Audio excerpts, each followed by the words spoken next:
मन के रिश्ते, एक अनकही प्रेम कहानी। रात के सन्नाटे में हल्की बारिश हो रही थी। खिड़की के शीशों पर टप टप गिरती बूंदें कमरे में एक मधुर संगीत सा घोल रही थी। ठंडी हवा पर्दों को हल्के हल्के हिला रही थी। सिया अपने कमरे की बालकनी में खड़ी थी। उसकी आंखें अनजाने ख्यालों में खोई हुई थी। बारिश की बूंदें उसके चेहरे पर गिर रही थी, लेकिन वह उन्हें महसूस भी नहीं कर रही थी। उसके दिमाग में पिछले कुछ दिनों से कुछ अजीब सा चल रहा था, एक अनकहा एहसास, एक अनजाना आकर्षण जो उसने पहले कभी महसूस नहीं किया था। दरवाजे पर धीमी आहट हुई। सिया ने मुड़कर देखा। राहुल खड़ा था, गहरी आंखों में कुछ सवाल लिए हुए। इतनी रात को यहाँ क्या कर रही हो? राहुल ने पास आकर पूछा।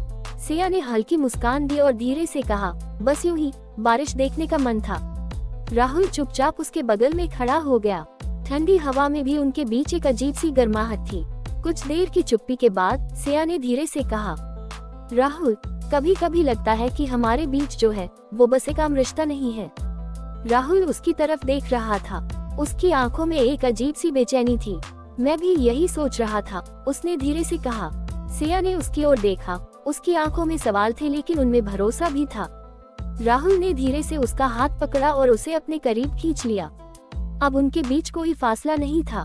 सिया की सांसें तेज हो रही थीं। राहुल ने धीरे से उसके चेहरे को अपने हाथों में लिया और हल्के से उसके माथे को चूमा। सिया ने अपनी आंखें बंद कर ली, जैसे इस पल को हमेशा के लिए संजो लेना चाहती हो। तुम्हें कभी खोना नहीं चाहता, सिया, राहुल की आवाज में हल्की कपकपी थी। सिया ने हल्के से अपना सिर उठाया। उसकी आंखों में नमी थी। तुम मुझे खो कैसे सकते हो जब मैं खुद तुम्हारी हूँ? उसने धीमे स्वर में कहा।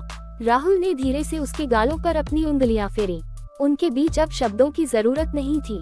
बारिश की बूंदें उनकी त्वचा पर गिर रही थी, लेकिन उन्हें इस पल में सिर्फ एक दूसरे की गर्माहट महसूस हो रही थी। धीरे धीरे राहुल ने सिया को अपनी बाहों में भर लिया। सिया ने उसकी छाती पर सिर रख दिया। उसकी धड़कनें साफ सुनाई दे रही थी, धीमी लेकिन गहरी। बारिश अब भी तेज हो रही थी, लेकिन उनके अंदर एक अलग ही तूफान चल रहा था।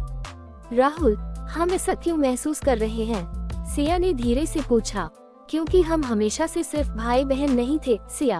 हमारे बीच हमेशा कुछ और था, बस हम इसे समझने में देर कर गए।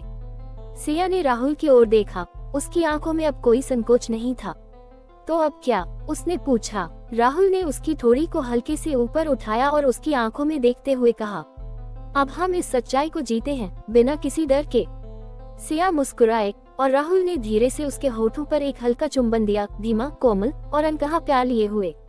अगले कुछ दिनों तक राहुल और सिया के बीच एक नई समझदारी आ गई थी। वे अब पहले से भी ज्यादा करीब आ गए थे, लेकिन उनके मन में एक डर भी था, समाज और परिवार की स्वीकृति। एक शाम जब पूरा परिवार डिनर टेबल पर बैठा था, राहुल ने हिम्मत जुटाकर कहा, माँ, पापा, हमें आपसे कुछ बात करनी है। उनके माता पिता ने ध्यान से उनकी तरफ देखा। सिया ने आगे बढ़कर कहा, हम जानते हैं कि आप हमें भाई बहन की तरह देखते हैं, लेकिन हमारे बीच का रिश्ता सिर्फ भाई बहन जैसा नहीं है। हम एक दूसरे से प्यार करते हैं। उनके माता पिता कुछ क्षणों तक चुप रहे। फिर उनके पिता ने गंभीरता से कहा, तुम दोनों खून के रिश्ते से भाई बहन नहीं हो, लेकिन यह समाज इसे समझेगा नहीं। तुम्हें इसके बारे में बहुत सोच समझकर निर्णय लेना होगा। राहुल ने जवाब दिया, हम जानते हैं कि यह आसान नहीं होगा, लेकिन हम अपने रिश्ते को सच्चे दिल से निभाना चाहते हैं।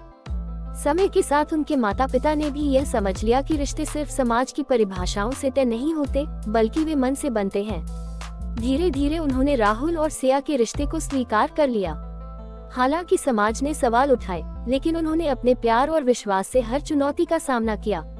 आखिरकार एक दिन वे शादी के बंधन में बंध गए और उनकी प्रेम कहानी यह साबित कर गई कि प्यार किसी भी रिश्ते की सीमाओं से परे होता है।